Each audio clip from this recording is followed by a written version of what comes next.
When you wake up in the morning, do you have a stiff back? Or maybe when you go to bend over and pick something up, you notice that your hamstrings are all sorts of bound up. If that's the case, then probably at some point, what you were told is that you need to stretch. And although passive stretching certainly does have its use cases, it does very little in the way of teaching your body how to go through ranges of motion with good integrity. Let's use this band as an example. This is going to represent your muscle, and my fingers are going to represent your joints going through a range of motion to create a stretch.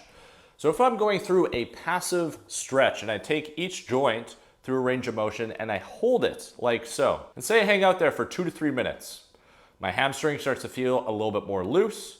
I stand back up, I go about my day-to-day business, my hamstring's working, it's feeling okay, but then all of a sudden that feeling of tightness and restriction comes back. Now why is that?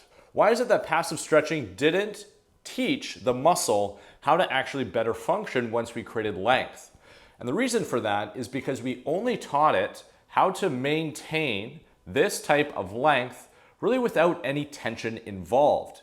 We also didn't teach it how to go through the opposing side of the spectrum, which is contraction. So what we're really trying to instruct our body on as it relates to flexibility or increasing the joint range of motion is how can I take my joints through a broad range of motion with tension and then actually teach it to go through the opposing side to get a full contraction. Now in the process of that, we also want to be mindful of the whole control system that is going to allow our body to actually execute that. And that control system is known as your nervous system. If I don't have my nervous system on board and I'm not instructing it with new information, then the patterning that is creating the tightness to begin with is just gonna end up coming straight back. So what we're gonna get into throughout the course of this video is 3 different ways that you can create this stretch through your tissues to improve your flexibility, but also improve things like your movement. So that way you get long-lasting changes from that feeling of length that your body is looking for. Now, one of the best ways that you can improve your flexibility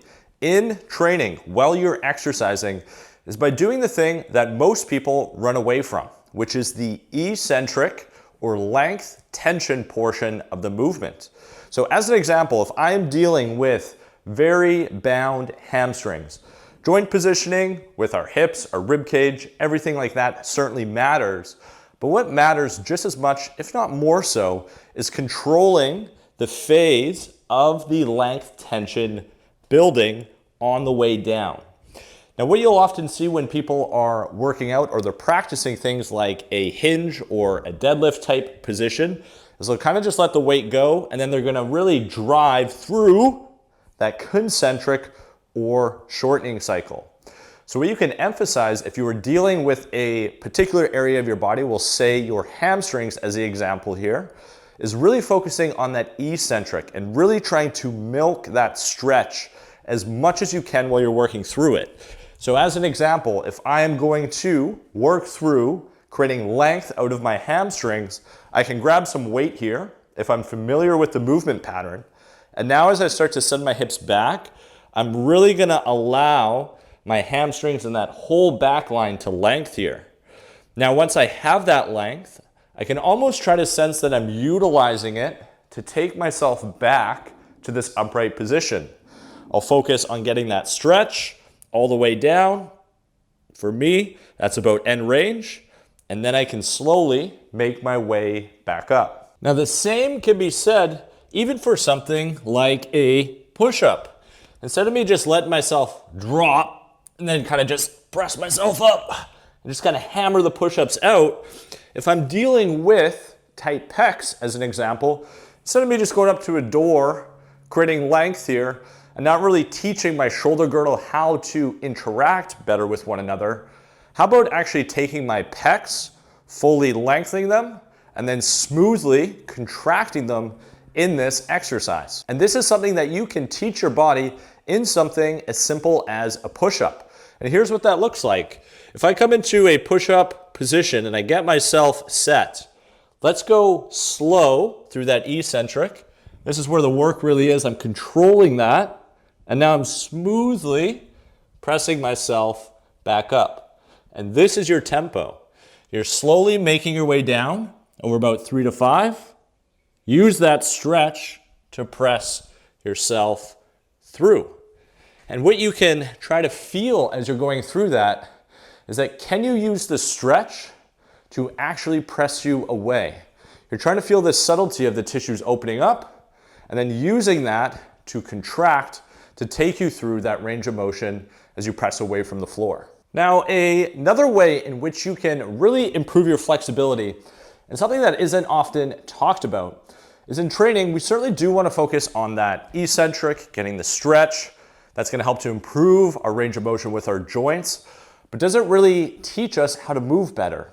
Kind of, but not so much. So what we can work on is actually grabbing things like a kettlebell, a club, a dumbbell. Heck, you can even go body weight. And what we're going to try to work on is going through broad ranges of motion dynamically with our body. And what we are attempting to do here is, can I take that feeling of tension through these broad ranges of motion and now start to introduce things like rhythm and coordination into the mix?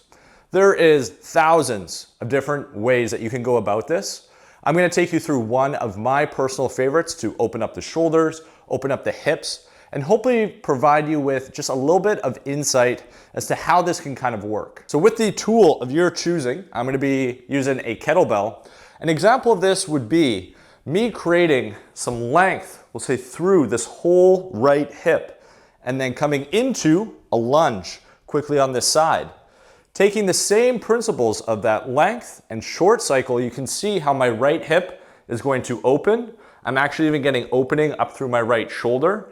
And now I'm closing that space off. So I'm getting my body used to this movement pattern under tension and through a rhythm.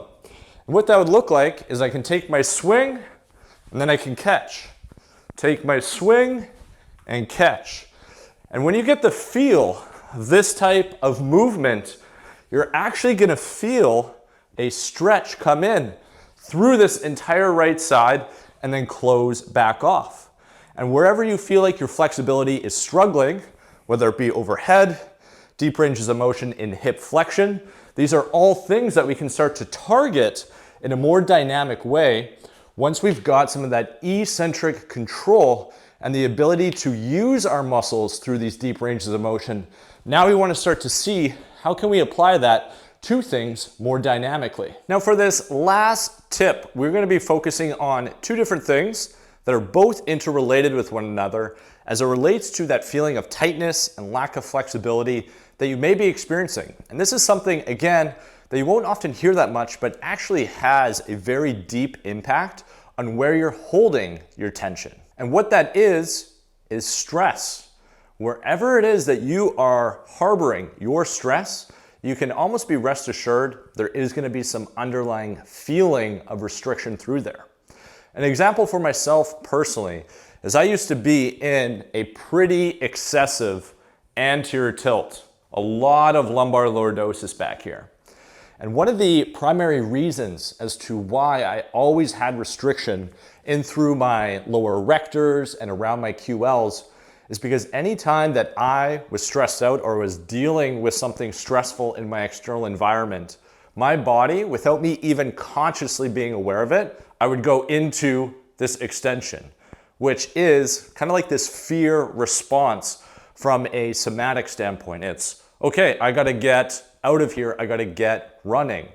So what I had to adjust in myself is that when I had these external stressors coming in, I had to try to consciously tune into where stress was in my body. Where was kind of the tone of where I was holding that outside of event. And although on the surface, this isn't the most revolutionary idea of just trying to reduce your stress, I think it is certainly worthwhile to try to tune into your body when you're dealing with something that is stressful, and just try to tune into where it may be potentially reinforcing tension into your body that you're carrying. So we've got training the eccentric, moving dynamically and rhythmically through broad ranges of motion, tuning into your body when an external stressor is impacting you. And the last piece here that couples in with the stress is actually relieving stress, getting your body moving, getting that energy flowing. Because really, what is emotion, or the holding of emotion? It is energy in motion. And if there's a lack of motion, then there's going to be a storage of energy.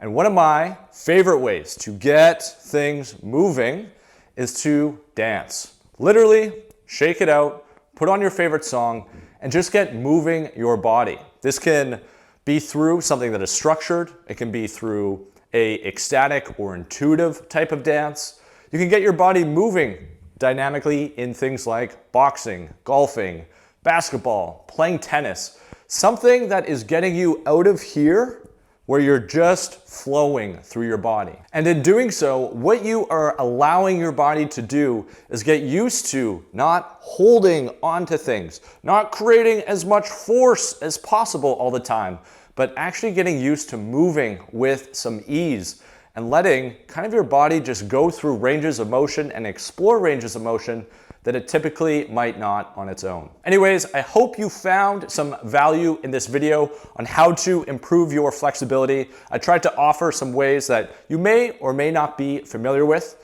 If you did find some value in it, you can do all the YouTube things. You can like, subscribe for more content like this, as well as go check out another video that I did on the body in some way that the YouTube algorithm thinks you'll probably enjoy. And I also think you'll enjoy it. So why not go and check it out? It's probably going to be somewhere in here. I'll catch you there.